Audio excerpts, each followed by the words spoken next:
उपमहापौर देवकर यांच्या तत्परतेमुळे भुईकोट किल्ल्यातील आग आटोक्यात.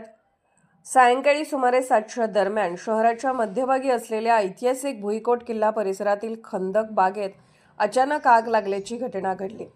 आगीचे प्रचंड गोळे बाहेर दिसत असल्याने परिसरात एकच खळबळ उडाली. या घटनेची माहिती एका सजग नागरिकाने तात्काळ सोलापूरच्या उपमहापौर ज्ञानेश्वरी महेश देवकर यांना दिली.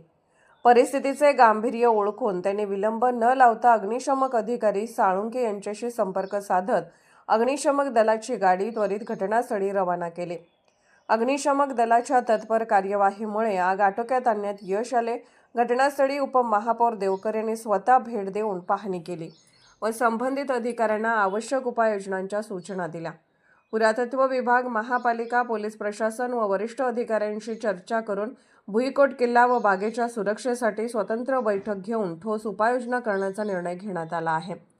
या आगीत काही प्रमाणात वृक्षांना फटका बसला असला तरी मोठी हानी टळली आहे. आग लागण्याचे नेमके कारण अद्याप स्पष्ट झाले नसून याबाबत चौकशी सुरू आहे. काही नागरिकांच्या म्हणण्यानुसार काही तरुण किल्ल्यांच्या पळवाटेतून आत प्रवेश करून अंमली पदार्थाचे सेवन करतात, त्यामुळे आग लागली असावी अशी शक्यता व्यक्त केली जात आहे.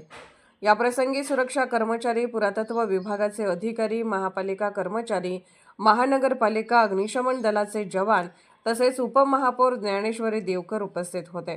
उपमहापौर देवकर यांच्या तत्परतेमुळे मोठी दुर्घटना टळल्याची भावना नागरिकातून व्यक्त होत आहे.